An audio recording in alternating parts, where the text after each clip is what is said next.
Bien, aujourd'hui, on va traiter un concept fondamental de la psychanalyse qui peut apparaître simple. En revanche, c'est un concept très compliqué parce qu'il a donné toute une série de différents développements. Déjà au sein de la pensée de Freud. Ensuite, d'autres psychanalystes l'ont repris, ont donné d'autres aspects de ce concept et on peut arriver finalement à une septantaine de définitions de ce concept qui est l'identification. Avant de rentrer dans la pensée de Freud, faisons quelques petites introductions sur qu'est-ce que ça veut dire identification. Qu'est-ce que le mot identification indique? Alors, il y a fondamentalement deux aspects. Un aspect qui est plutôt philosophique, qui est l'identification dans le sens où on va identifier un objet comme étant le même et comme étant différent d'un autre. Faisons l'exemple le plus commun, c'est envers les personnes. Donc, une personne, vous allez l'indiquer, vous allez l'identifier comme un tel, comme Sébastien, comme Marc, comme Luc. Ce qui veut dire que cette personne, quand vous l'identifiez avec ce nom, ce n'est pas une autre personne et c'est toujours la même personne. Donc la même T et la différence. Et cela vaut aussi pour soi-même. On s'identifie. Il y a une identification. Je suis Serafino, je le suis maintenant et je le suis toujours. J'ouvre une petite parenthèse. Cet aspect sera développé par Lacan dans un séminaire intitulé L'identification, qui clairement demande une vidéo à part et un développement à part. Fermons la parenthèse. L'autre utilisation du mot d'identification, qui est plutôt du côté psychologique, il y a là deux variantes qui vont rejoindre ce qu'on pourrait dire des termes de la psychologie courante, qui est l'imitation et l'empathie. L'imitation, c'est je m'identifie à quelqu'un et donc je vais prendre des traits de cette personne. Je vais, par exemple, m'habiller comme cette personne. Je m'identifie à cette personne. L'adolescent qui va regarder un film et il aime le personnage, le héros de ce film, mais après avoir vu le film, il va peut-être faire des choses et quand il fait des choses, il va avoir la sensation de les faire comme le héros de son film. S'identifier à. Voilà. L'autre aspect est se reconnaître, s'identifier dans le sens de se reconnaître dans une personne.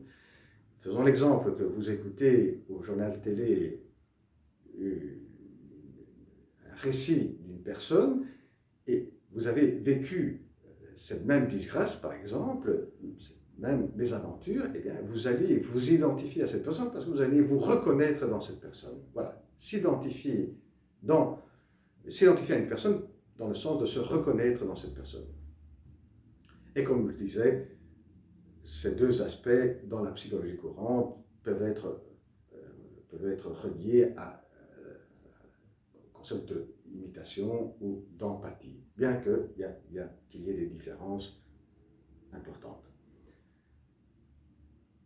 Venons maintenant au texte, à la pensée de Freud. Là, je dois, vu la complexité de ce concept d'identification, faire des choix. Et je vais proposer un certain regroupement. Un regroupement en trois parties, en trois groupes. Le premier se réfère à l'identification comme concept qui va indiquer ce qui constitue la formation, ce qui est le moteur de la formation du sujet, de l'être humain. Et donc, on est forcé de s'intéresser à l'enfance. C'est ce que Freud fait. Deuxième aspect, c'est l'identification comme aspect qui participe à la formation des symptômes, qui participe à éclaircir des questions de la psychopathologie ou de certains mécanismes psychiques. Et finalement, le troisième regroupement s'adresse à ce qui va se passer quand l'adulte est devenu adulte, quand l'enfant est devenu adulte, excusez-moi, et rentre en relation avec les autres. Donc, comment l'identification opère dans les relations de l'enfant devenu adulte. Voyons le premier regroupement. Et là, je disais, il faut s'intéresser à l'enfance, c'est ce que Freud fait. Et là aussi, je dois forcément faire un choix et présenter la pensée de Freud selon un choix de regroupement.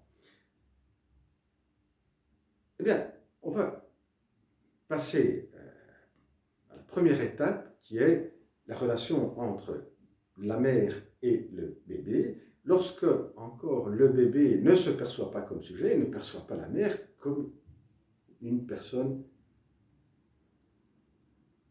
en soi, dans sa totalité. Il la perçoit comme des parties, le sein par exemple. Donc, il a faim, il veut du lait, il prend le sein, d'un point de vue fantasmatique, il le mange, il l'incorpore, il devient le sein. Cela est la première forme d'identification, dit Freud, une forme d'identification primaire qui est le prototype après des autres identifications. Deuxième étape, l'enfant commence à se percevoir comme une partie distinguée de l'autre, de la mère, comme un sujet, et la mère est perçue comme une personne entière. Là, il commence à se mettre en place toute une série de formes d'identification qui vont constituer le moi, qui vont être le matériel à travers lequel se constitue une instance qui est le moi. C'est très important de souligner cet aspect parce que voilà, l'identification, là, Freud la conçoit comme ce qui est le matériel de la constitution, de la formation d'une instance qui est le moi. Et là, il y a plusieurs formes d'identification. Je vais faire un petit exemple d'une forme d'identification dont Freud parle, l'enfant qui va s'identifier à la maman, de comment la maman prend soin de lui. Donc, il va s'identifier à la maman et ensuite il va prendre soin d'une autre personne comme sa maman a pris soin de lui. Bon, comme je disais, il y a plusieurs identifications qui vont participer à la constitution, qui vont être le matériel de la constitution du moi. Donc, identification au père, à la mère, aux frères, aux oncles, etc.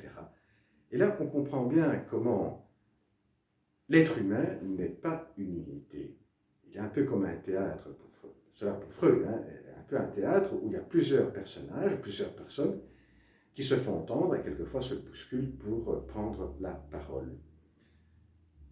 Troisième étape, quand l'Édipe va à sa résolution, Freud dira que l'enfant va s'identifier au père et aussi à la mère, et ces identifications vont être le matériel qui va constituer une autre instance qui est l'idéal du moi, le surmoi. Venons maintenant au deuxième regroupement, qui est, comme je disais, celui-là qui traite de l'identification comme moteur ou comme aspect qui participe à la formation de symptômes qu'on retrouve dans la formation, qui permet de mieux expliquer la formation des symptômes ou qui peut être un aspect qui explique certains mécanismes psychiques. Alors, là, je vais faire un exemple concret, un exemple qui est tiré d'une explication de Freud, qui a cette femme qui souffre d'une agoraphobie, donc qui est angoissée lorsqu'elle se retrouve dans des espaces ouverts, sur une place par exemple. Alors, Freud dit que cette angoisse s'explique parce que inconsciemment, cette femme voudrait, désire. Donc il y a un désir inconscient qui est d'être touché, d'avoir des attouchements d'un homme. Donc il y a un mouvement d'ordre sexuel. Et cette personne donc, veut se défendre de ce désir parce que ça va contre sa propre volonté, contre le moi. Et là, dit Freud, cette personne peut s'identifier à des prostituées, donc se reconnaître dans des prostituées, parce que, comme les prostituées c'est connu qu'elles attendent d'être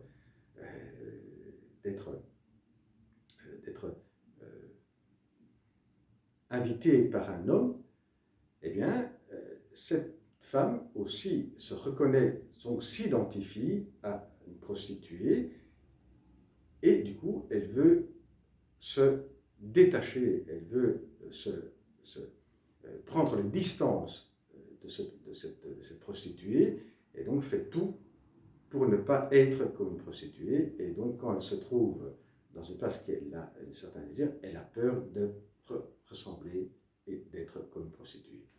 Voilà, ça c'est un peu pour montrer comment, dans ce cas, l'identification offre à Freud une explication d'une problématique.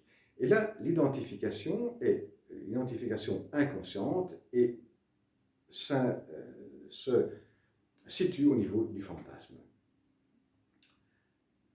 Et là, on pourrait aussi faire d'autres exemples, par exemple l'identification hystérique. Passons maintenant au troisième regroupement qui est lorsque l'enfant devient adulte. Qu'est-ce qui se passe? Bien, avant tout, il va plus facilement se reconnaître, et donc là, on revient avec nos explications autour du terme identification, va plus facilement se reconnaître dans certaines personnes parce que il y a une similitude au niveau de ses propres identifications passées.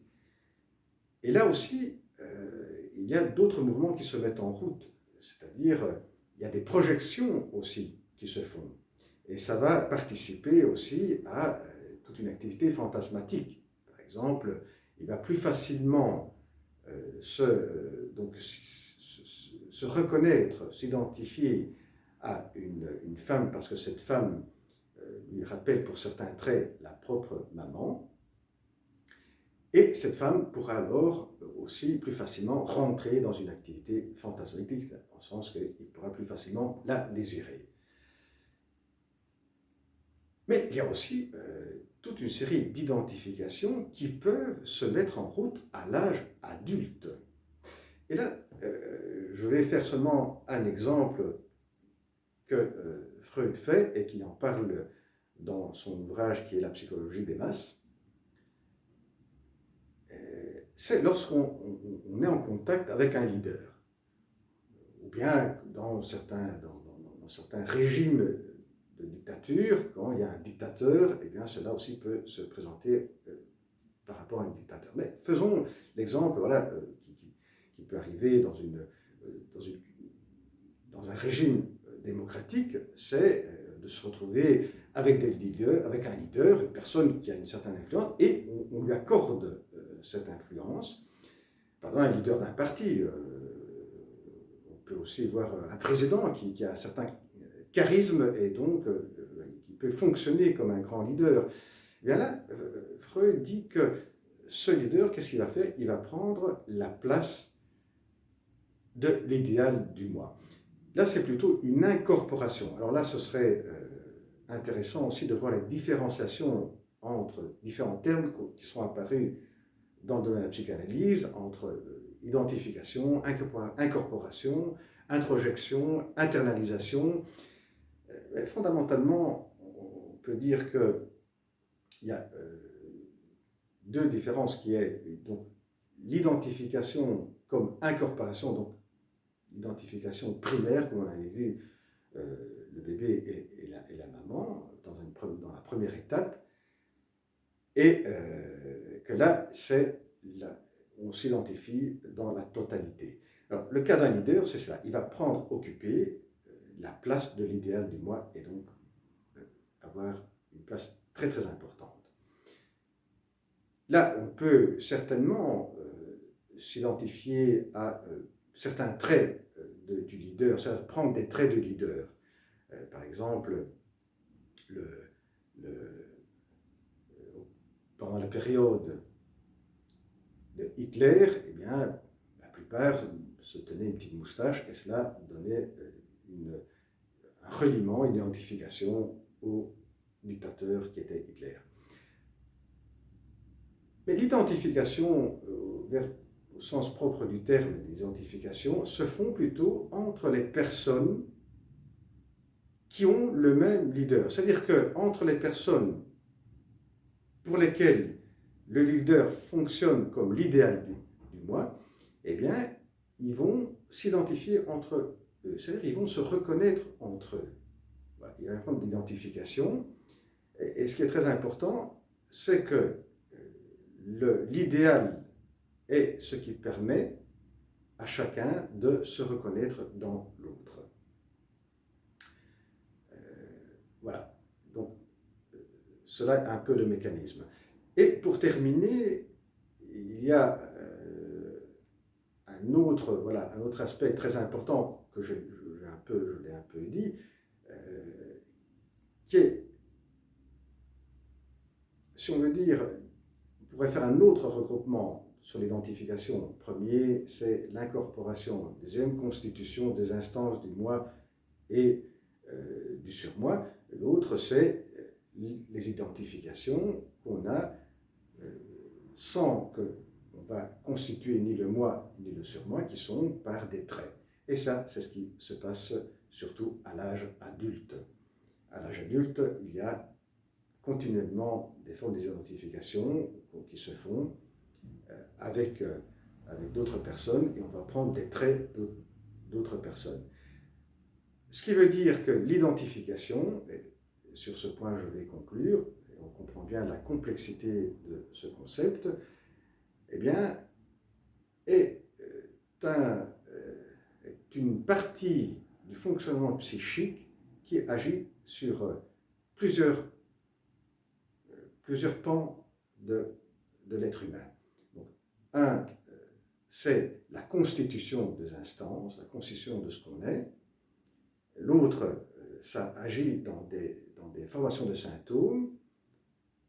Et l'autre, c'est tout ce qui est relationnel, dans les relations avec les autres. Eh bien voilà, à la prochaine vidéo. Au revoir.